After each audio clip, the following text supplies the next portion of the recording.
One of the toughest decisions a person can make is answering the call of God. If you're searching for answers and looking for advice, join us for Pathway to the Pulpit, hosted by Pastor Claude Cheatham, as he shares stories and life advice for those trying to become the person that God has called them to be.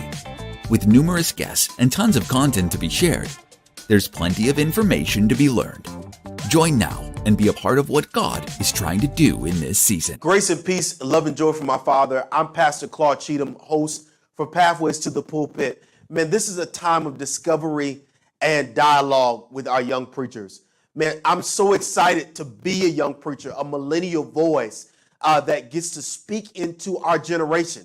It's so necessary and needed. It's really necessary because our generation needs voices that pour into each other. Man, we cannot go anywhere without each other, and we need each other to impact each other. And that's what Pathway to the Pulpit is. It's a time of discovery and dialogue to where young preachers will hear the wisdom of seasoned senior pastors that have traveled this path, that will be able to dig back on years of old and share their wisdom, share their experiences in their first church, share their wisdom throughout seminary, share their wisdom on how they manage life, how they manage their marriage, how they manage their personhood. This is really a time of discovery for our young preachers. How to manage sermon development. All of these things we will cover. Womanist theology. We will have times to where we will share with young preachers things that young preachers may not have heard. Pulpit decorum. All of these things we will share in Pathway to the Pulpit. And all we're missing is you. You got to join us. That you don't want to miss these times of discovery and dialogue. The only thing that's missing is you. Look forward to having you.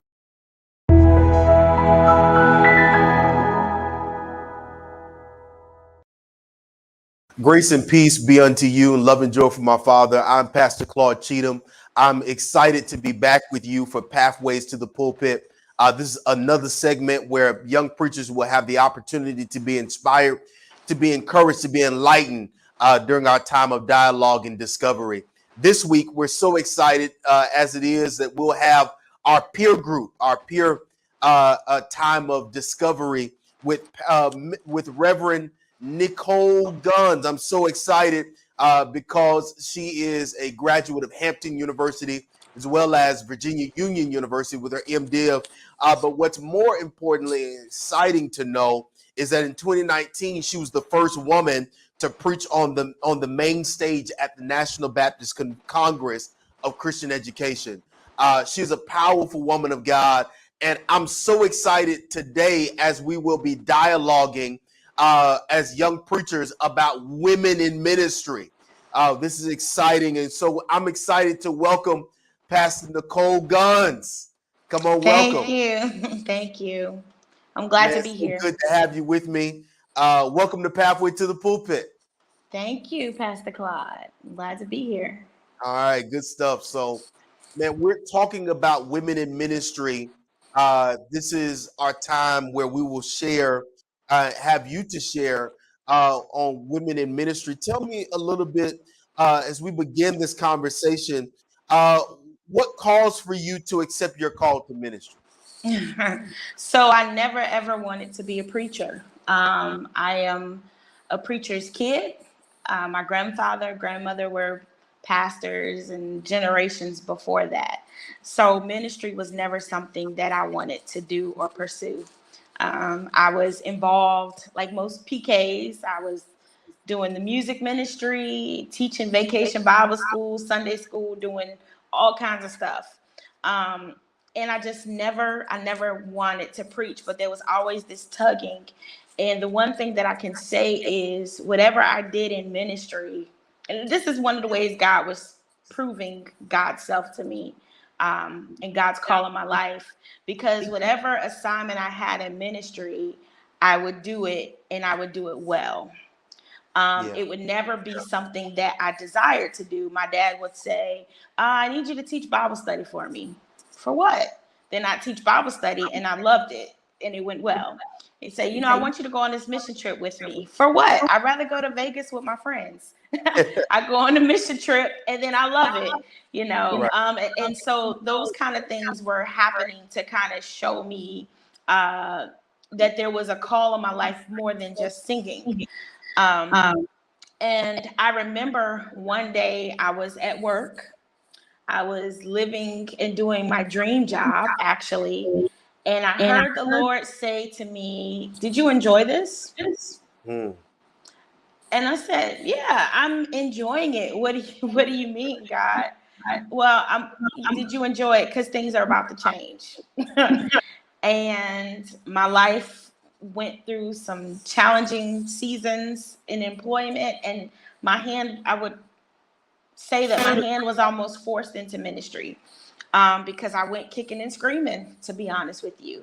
But then once I found my place, and I am finding my voice, it just felt so natural. The one thing that I've learned is that you can run from everything and everybody. You know, you can run from a spouse, a crazy ex. You can run from friends. You can hide from whomever. But you can't run from God. You can't. You cannot run from God. Yeah. So, No, so that's I so big. yielded. I yielded. But No, I that's definitely came kicking and screaming. no, that's big. I mean, a lot of us, it was definitely a journey. And let's talk about that journey a bit. If you could summarize your journey thus far in ministry, how would you summarize it? Again, I saw different opportunities that would present, and I did a lot of things with my dad. And so I got a lot of on the job training with my dad, even when I didn't think I was. So I realized that I really enjoy doing a lot of things. So the journey for me for ministry has been mostly positive. Um, I have enjoyed learning more about myself and finding myself, because I think I am truly discovering who I am, even now, still truly discovering my identity, and who God created and called me to be. So it's been good for the most part, And I Yeah. think it's because I grew up as a preacher's kid. So I was already kind of used to, having to watch what I say, watch what I do. I was already used to a ministry lifestyle. Right.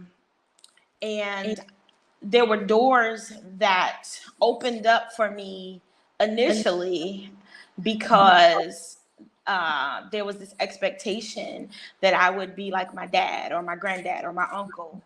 And I learned very early on. I remember this one time I had to go preach, and there was this whole pretty preachers thing going on. So I had my hair right, my outfit right, my shoes were right, my makeup was right, but my word wasn't finished. Mm. My word wasn't finished. And so I learned quickly that, I have to, doors may open, but I have to be prepared once I go in the door. I have to be able to stand. Yeah, no, that's big, and you've done the preparation work, through your seminary work, which is really big. So let's really jump into this. Uh, what do you believe is the role women have in ministry, and do you think that role should be different from the role men have? I think that women should have the same role that men have in ministry. Talk Um, to you me know, about Okay. So even throughout the Bible, throughout the Gospels, the women were side by side, the men doing the work. Paul's ministry was funded and sponsored by women, and so it. the role of women in ministry is so significant. There would be no church. Well, of course there would be the church because of, God and the Holy Spirit.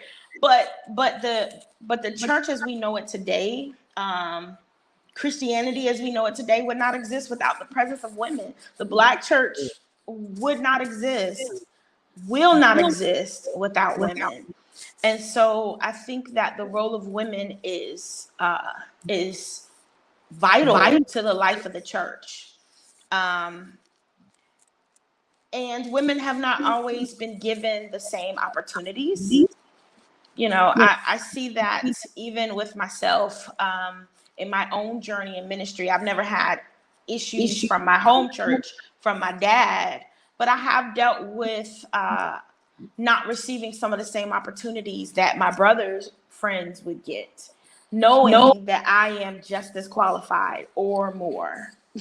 you know, and so I think that we have to really begin to embrace the role of women, because this work is so big, and God has created men and women with different gifts, different assignments, but it's all for the edifying of the body. And so the role of women is vital.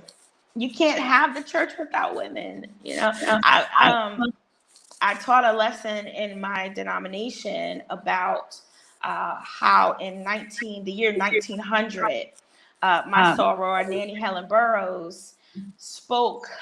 She wrote a letter to the National Baptist Convention, pleading for men to allow the women the opportunity to help in ministry.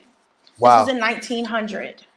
Wow. And so, so we've been fighting and trying to serve, since as long as we can remember, and even, I mean, I can go into the historical view of the Black church, Jarena Lee, and so many other women who've been vital to the church. And so it's the church, the Black church will die if we don't embrace and understand the role of women. Like Pastor Claude, there's so many vacant churches. Let's talk about the Baptist church. There's so many vacant churches in America, so many vacant Black Baptist churches. And if you go into any seminary, you will see more women that are seminary trained and prepared, but churches won't give them an opportunity. And so sometimes the skill set that they're asking for is right there in the pews, but they won't allow, the women to serve. Wow. No, that's big. I mean, I want you to share a little bit about womanist theology. We'll come back to that after this. Why do you believe it's so difficult and has been so difficult for women to be accepted in the ministry world? Okay, so the quick, easy answer is patriarchy. If in some denominations, if women were able to be qualified as bishops, then it becomes competition. So I think that for some men, it's difficult for them to follow women. But the irony of that, here's the irony. I'll speak on the denomination that I'm a part of. When Hillary Clinton ran for president, we embraced her. Right. We embraced her as a denomination. But we have women who are working right beside our brothers, and you won't even acknowledge them as Reverend. So we can acknowledge that a woman can be president or can run for president. A woman can be vice president. When Madam Kamala became vice president, my denomination celebrated that she grew up in one of our churches. Well, there are women and girls in our churches that are doing the work, but are not permitted to speak from the podium. I've been in churches where I've been the first woman ever to preach in 2022. Say that part one more time. I've preached in churches where I've been the first woman to ever preach in that church in the year 2022. Yeah. I mean, so what do you believe? So with the patriarchy, Why do you believe it's been so difficult? So, for Black people, for Black men fight racism every day. And so sometimes when we're not careful, those who are oppressed can then become oppressors.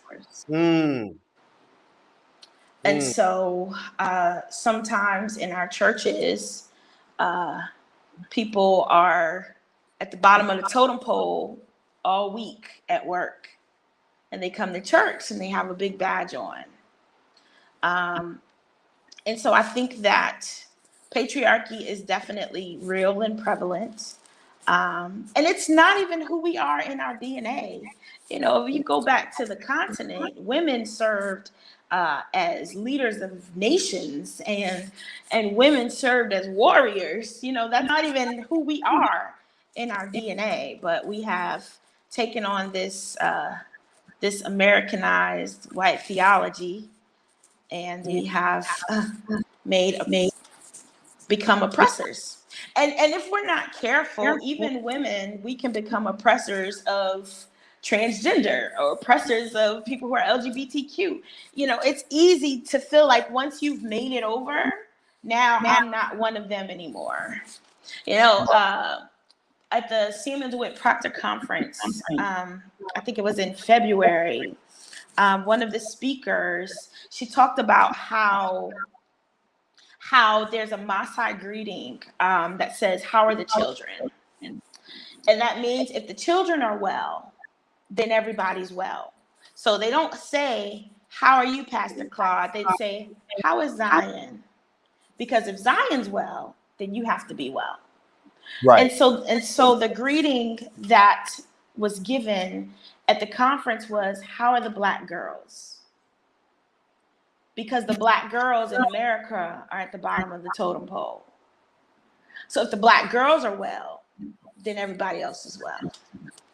And so I guess that goes into womanist theology. So for Black women, we stand at the intersection of being Black and being woman. So we deal with racism and sexism, and it's very real. You know, I see white women treated differently than me. I can Wow. be more qualified on my job. I can be more qualified, but I'm not given the same opportunities. But then I come to church and I can be more qualified, but I'm not given the same opportunities. Wow. So how it's clear that there has to become some advocating and some allies uh, in, in order for our women to uh, to not only achieve prominence but to have a sense of fairness. How can men become allies and advocates for women in ministry? There are a lot of men who are allies for women. So let me be clear about that. Some of the greatest opportunities I've ever had have been because of my brothers pushing me. I would have never preached at the National Baptist Congress, but it was particularly a conversation with Pastor Sean Jones from New York and Pastor Robert Young from Maryland, who said, "No, you have to do this. You have to." And so to be an ally for women in ministry is, one, opening doors, opening opportunities beyond women's ministry, beyond Women's Day and Mother's Tell me Day. a little bit more about that. I like where you're headed. Yeah, I can preach. I'm seminary trained. I can preach more than Women's Day. I can Yeah. preach more than Mother's Day. I can come do your church revival. And so allowing opportunities for women to serve, allowing opportunities for women to serve beyond women's ministry, um, putting when there's an opportunity. So let's say, Pastor Claude, if one of your friends comes and says, "Hey, I need a preacher for such and such event, recommend some women. Recommend women for late night at the convention, to do sessions. We have a huge skill set. So I think that it's men really being intentional about allowing women opportunities. And, I would say it like this. The same thing that we would hope that white people would do for us is what we would hope men would do for women in ministry. Wow, that's a big statement. That's a big statement. That's a humongous statement. Let me ask you this: as a single woman in ministry, do you think it's harder for single women in ministry, or do they have it harder than those that are married? I think it's hard for women in general. I think it's hard for women in general, whether you're single or married, because I think that if you're single, people will try to figure out your life, Right. But I almost think that it may be easier sometimes for single women. If you're young, a young woman and married, then the expectation would be you should be home. Let me tell you something, Pastor Claude. So I work full time. I preach pretty much full time and do ministry pretty much full time. And I'm a student. I study. I do a lot. And I've had people say to me, "You're doing too much. You should be cooking. You should be doing this. You should be doing that."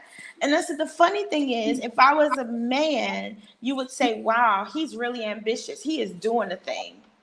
But big. Because I'm a woman, I can't do that. I have to be at home cooking. This is the age of Grubhub. I don't have to cook if I don't want to, and I don't want to. I'd rather be sitting and teaching a Bible study, to be honest with you. So there are these double standards and these unrealistic expectations, I think, that are put on single women and married women. Yeah, no, that's big. So as we're shifting gears, I appreciate you coming on and being a part of this conversation. I think that this is necessary and needed across denominational lines, that we have to have equality in ministry, and we need our young women in ministry to be strong. We've got to produce a generation of young women that are clear about their call, that are conscious of their assignment, and that are disciplined in their craft. So what advice would you give to women entering into ministry, young women entering into ministry? I think the best advice is for young women, or just preachers in general, is to find your voice. You don't have to be like anybody else. One of the reasons I did not want to go into ministry is because I didn't see people that were like me preaching. I didn't see women who like to dress and who still like, Beyonce and, things like that. I didn't see that. And I remember one day I was speaking at a youth revival, and the whole first row of the church were little girls. And I remember a moment where God pointed it out to me, said, "Look at all these little girls. You can reach them in a way that your Father can." And so I think that for young women in ministry, you don't have to be like anybody else. Be your authentic self.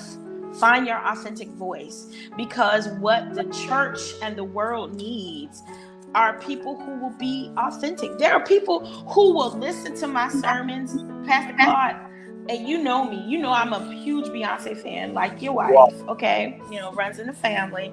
But there are people who listen to my sermons and they wait for me to quote Beyonce. They literally wait for me to reference her. And I don't have to, but they just kind of, they just kind of wait for it, because that's my personality. Preaching is sharing the gospel through your personality. So be yourself. God needs you to be yourself. If you don't want to preach in red bottoms and heels, and you rather preach in a skirt and Converse, and that's who you uniquely are, then God called you as you are, who you are, for a purpose and a reason. So you don't have to be like anybody else. You don't have to compare yourself to anybody. That's the other thing. Social media does to compare ourselves to people. You are not Sarah Jakes. You don't have to be her. She has people writing her sermons. She's got a budget that is out of this world. She's got stylists, makeup artists, hair artists, all of this. That's not who you were called to be. Be yourself. The world doesn't need another Sarah Jakes. The world doesn't need a Dr. Gina Stewart, who I love dearly, my Sora, amen. The world doesn't need another Dr. Cynthia Hale. The world doesn't need another Marissa Farrell. The world needs you to be you. That's who we need. To be you, who you are. I love womanist theology. I do. I think it's necessary. But I'm a Baptist preacher, born and bred. I'm going to put him on the cross, and I'm going to bring him down. It's going to happen. You gotta put them on, and you gotta bring them down. Gotta put them on and bring them down. It's going to happen. So, just be you. And there will be more opportunities that open up for you when you are authentically you. Well, thank you for being authentically you. The call of God is upon you, and we're certainly thankful and grateful for your life and ministry and your wisdom. And I believe that your impact is incredible. But more importantly, I believe that young preachers, young lady preachers, will be impacted through your voice. And so, thank you so very much for being a guest on Pathway to the Pulpit. And we continue to pray God's blessings on you. Thank you. Can I say one more thing? Yes. So when you have been afforded the opportunity to go into a space as a young woman, as a woman, to go into a space that maybe no other woman has been, make sure that you leave that door open. In the words of Bruno Mars, leave the door open for another sister to come in behind you. That's big. That's big. You heard it. Leave the door open, sisters, so another sister can come behind. So we're thankful for this time of discovery and dialogue. We'll see you next.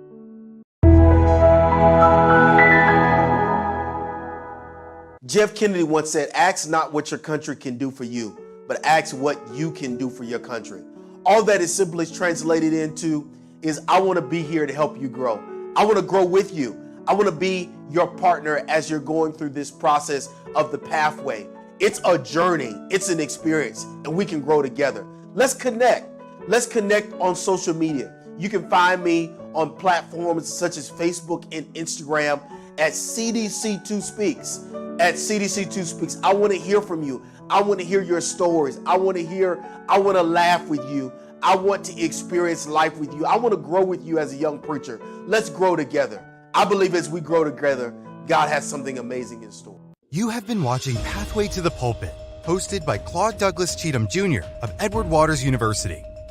The program is designed to guide young clergy and HBU students to understand their divine assignment and maneuvering their pathway to destiny.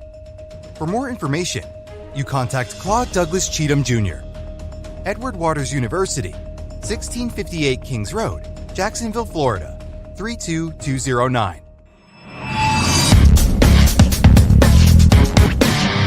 Dreaming about having your own podcast?